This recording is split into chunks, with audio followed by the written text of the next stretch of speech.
तो मैं यही बोलना चाहूँगी हेमंत सोरेन कुछ नया लाओ, ये भी बोलते हैं और इनके मंत्री संतरी का भी वही हाल है, जो वो जैसे रट्टू तोता ऐसा मतलब रटवाते हैं, उनके मंत्री संतरी भी उन्हीं का रटाया रटाया बोलते हैं। कुछ नया लाइए।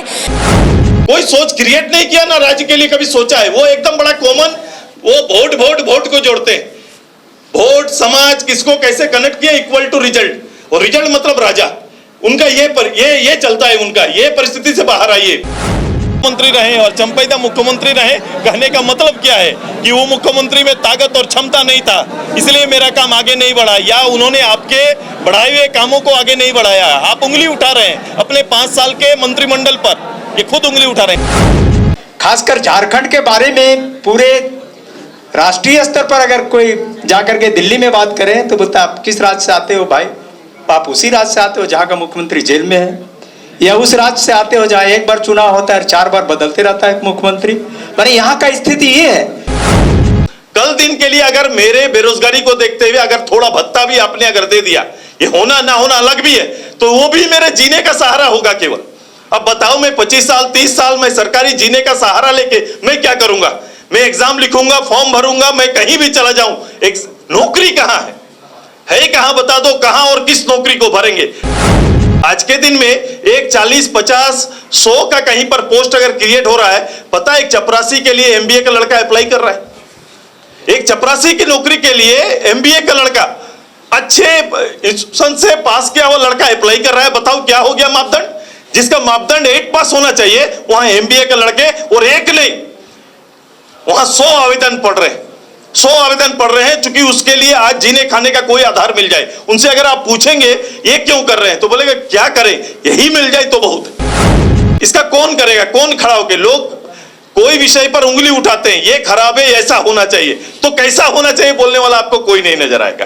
बोलेंगे ना भाई ये नहीं तो कैसे होना चाहिए? अगर ऐसा होना चाहिए तो होने का तरीका क्या है? सारे नॉर्म्स है, अब नॉर्म्स के सामने ही आपको कोई ना कोई नियम क्या है जो ये काम हो सकता है। ऐसा कभी भी डिबेट आप नहीं देखेंगे। मैं चाहता हूं दल के अंदर में इस प्रदेश के 40 लाख लोगों के लिए ये प्लान करके आगे चलो।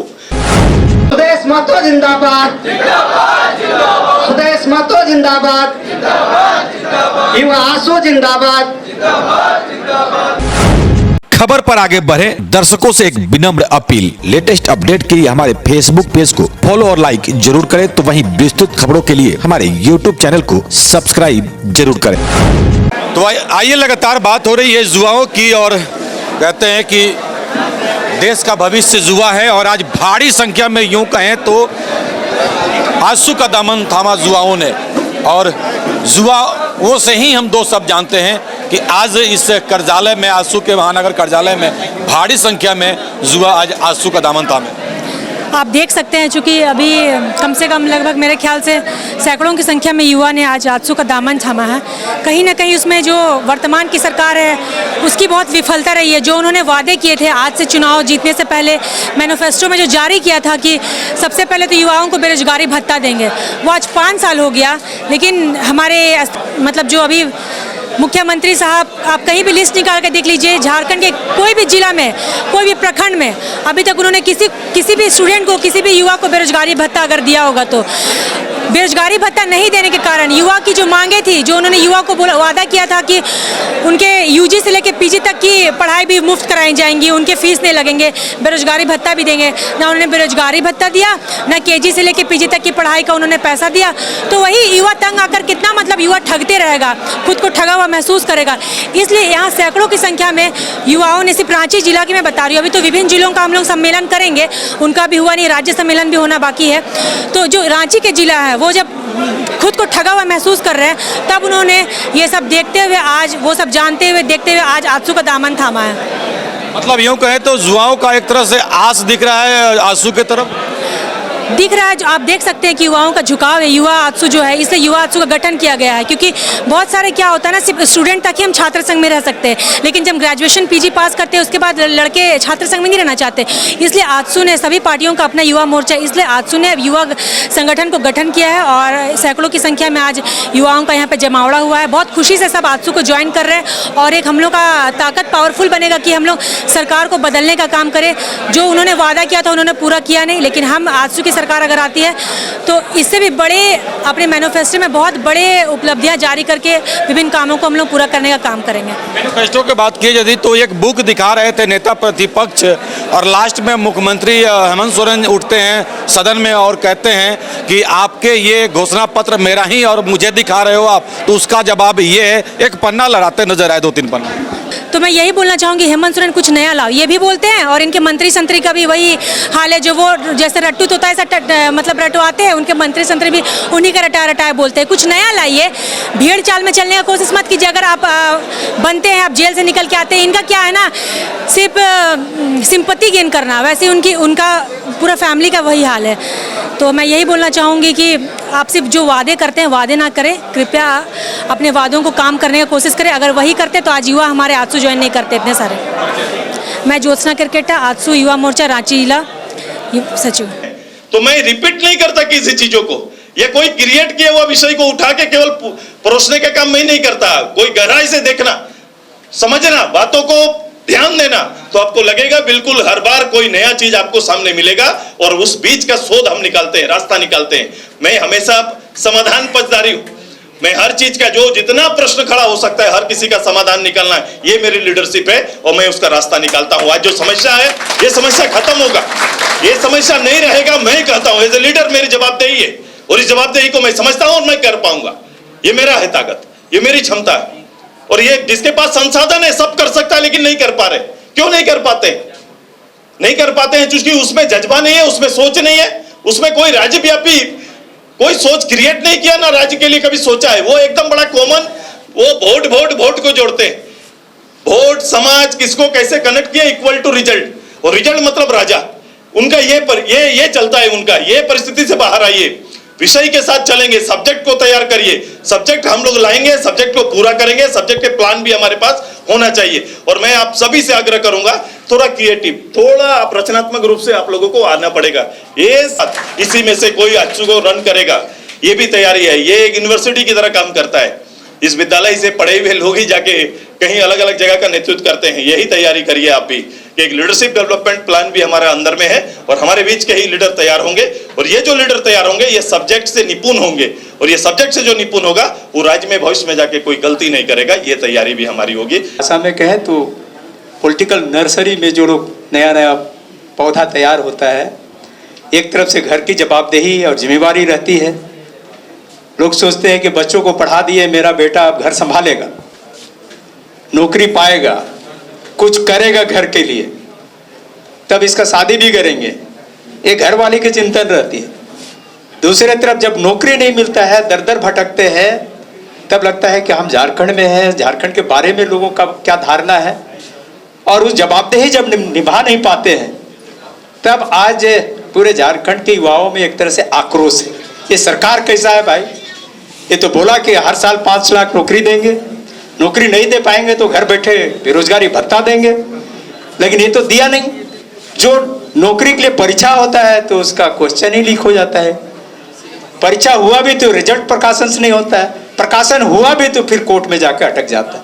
आखिर युवाओं के अंदर में रोजगार पाने का जो रास्ता है वही बाधित नजर आ रहा है। खासकर झारखंड के बारे में पूरे राष्ट्रीय स्तर पर अगर कोई जाकर के दिल्ली में बात करें तो बोलता आप किस राज्य से आते हो भाई? आप उसी राज्य से आते हो जहां का मुख्यमंत्री जेल में है, या उस राज्य से आते हो जहां एक बार चुनाव होता है 4 बार बदलते रहता है मुख्यमंत्री। माने यहाँ का स्थिति ये है। लेकिन दूसरी तरफ अगर झारखंड का पोटेंशियल क्षमता के बारे में बात करें तो झारखंड वह राज्य है जो पूरे भारत को 40% राजस्व देता है। ये आपका क्षमता है, आपके अंदर में ये क्षमता है। आप इतना राजस्व देने वाला राज्य है। आपके अगर यहाँ के लोगों के बारे में, यहाँ के नीचे खनिज संपदा, ऊपर में वन संपदा और उसके साथ ऊपर रहने वाले जितने लोग हैं इतने अच्छे हैं कि जो झारखंड में आता है वो जाना नहीं चाहता। किसी को भी पूछना कि झारखंड में आया, पोस्टिंग हुआ, देखना यही बसना चाहता। क्यों? झारखंड सबको सुकून देता है, सबको अच्छा आनंदित लगता है। झारखंड ऐसा प्रदेश है कि जहां लोग आकर के अपने आप को क्या बोलते हैं, आनंदित महसूस करते हैं। सबसे बढ़िया प्रदेश, क्या सुकून के साथ झारखंड बनाया गया है। और हम लोग उसी सोच के साथ इस राज्य को बनाने के लिए लड़ाई लड़ी थी। राज तो बन गया। हम लोग यही सोचते थे कि अलग राज बनेगा तो सबसे समृद्ध राज अगर कोई होगा तो झारखंड राज होगा, ये हम लोग का सपना था। लेकिन झारखंड बना, 23 साल बीत गया, सरकारें बनी, गिरती रही, चलती भी रही, लेकिन आज यहाँ के लोगों की आकांक्षाएं, यहाँ के लोगों का उम्मीद आज भी पूरा नहीं हुआ। आज भी हमारा भूख कोई मिटा नहीं पाया। आज हमारे अंदर में वो आक्रोश है, उस आक्रोश को ही एक मंच देने के लिए आजसू का युवा संगठन हम लोगों ने बनाया है, युवा आजसू बनाया। हमें बहुत खुशी है कि आपको रांची में ही पूरे प्रदेश के युवाओं का एक साथ समागम होगा और उसका होस्ट होंगे आप लोग। आज सौभाग्यशाली है कि सभी लोगों को एक जगह पर एकत्रित करके उस सम्मेलन का, समागम का संचालन करना, व्यवस्थित करना आपके जिम्मे होगा। रांची राजधानी है, राजधानी किसी भी प्रदेश का चेहरा होता है। चेहरा देख करके लोग समझते हैं कि शरीर का स्थिति क्या है। रांची की राजधानी को आप लोग जानते हैं कि हर सभी वार्ड से आते हैं। आप ही लोग बता सकते हैं, अगर रांची का तस्वीर को बदलना चाहते हैं, यहाँ के तस्वीर को बदलना चाहते हैं, झारखंड के तस्वीर को और तकदीर को बदलना चाहते हैं, तो आपको एकजुट होकर के युवा आजसू में आकर के जुड़ना पड़ेगा। और हमें पूरा विश्वास है, जिस तरह से आज कुछ लोग को बाहर कुर्सी भी नहीं मिल पाया, उतना लोग आ गए। हम लोग को उम्मीद नहीं था कि कितना लोग आएंगे, लेकिन इतना युवा, हम लोग जिस समय आंदोलन में जुड़े थे बहुत कम लोग थे, और जब उतना ही लोग थे लेकिन हम लोग में दम था। कम थे लेकिन दम था, और उतना ही लोग इस केंद्र सरकार को हिला के रख दिए। और झारखंड अगर बना है तो युवाओं के बदौलत ही बना है, और बढ़िया चलेगा तो युवाओं के बदौलत ही चलेगा, यही सुनिश्चित करना है। आज जितने भी नेता देख रहे हैं, उन नेताओं में अगर कोई बेदाग नेता, बहुत दिन मंत्री रहने के बाद भी कोई बेदाग नेता है, वो सुदेश कुमार महतो है, दूसरा कोई नेता नहीं। कोई ऐसा नेता जिनके अंदर में विजन हो, जिनके अंदर में रीजन हो, जो विजनरी हो, रीजन हो, उनके अंदर में एक सोच हो, वैसा जो दिन रात झारखंड के बारे में सोचता हो, झारखंड की बेहतरी के बारे में सोचता हो, विकास की बुनियाद पर राजनीति करता हो, अगर वैसा कोई नेता है वो सुदेश कुमार महतो है। इसलिए हम आप तमाम लोगों से आग्रह करते हैं और उम्मीद करते हैं, एक एक हुआ सुदेश महतो बन के निकलेगा और यहाँ का नेतृत्व संभालेगा। युवा प्रभारियों का प्रतिनिधि सम्मेलन था, और सम्मेलन में युवाओं को ओथ दिलाना था। चूँकि पार्टी ने महाधिवेशन पे एक यूथ का टीम पूरा प्रदेश भर में बनाने का निर्णय लिया है। चूँकि पार्टी की इकाई पहले कॉलेज तक सीमित थी, विश्वविद्यालय महाविद्यालय में सीमित थी, अब चूँकि ये सीधे दल को रिप्रेजेंट नहीं कर पा रहे थे, उसी के लिए ये यूथ आजसू का एक जगह दिया गया, जहाँ से यूथ आजसू 10 साल तक वो संगठन में काम कर सकते हैं, संगठन का नेतृत्व कर सकते हैं, और इसकी इकाई सीधे गांव स्तर तक आ सकता है। सबसे बड़े इस चुनाव, जो आने वाला चुनाव है, सबसे पहले उसके विषयों को संग्रह करना, और संग्रह करके जैसा मैंने कहा है कि आने वाले समय इन विषयों का विकल्प क्या हो सकता है, हम विकल्प देने की तैयारी करेंगे। हम केवल आलोचना नहीं करेंगे कि मात्र आलोचना कि आपने नहीं किया तो आपको बेदखल करते हैं, ये नहीं करेंगे। कि मैं ये विश्वास झारखंड के उन लोगों को दिलाएंगे, उस जनता को दिलाएंगे कि हमारे आने के बाद ये इन चीज़ों पर हमारी प्राथमिकता होगी और इस विषय पर हम लोग काम करेंगे। मैं ऐसे दावे, केवल पद पे बना रहना ये सरकार का दावा हो सकता है। मंत्री, मुख्यमंत्री या सरकारी पदाधिकारी लॉ एंड ऑर्डर पर केवल आपके माध्यम से बयान देना पर्याप्त नहीं है, डाटा होगा। अगर अपराध बढ़ा है, हम अगर कह रहे हैं तो मैं डाटा के आधार पर कह रहा हूँ। किसी रांची राजधानी के अंदर अगर किसी सब इंस्पेक्टर की हत्या हो जाती है तो ये अपराध बढ़ा हुआ का ही संकेत है, और ये एक दिन नहीं, लगातार प्रत्येक दिन ये हो रहा है।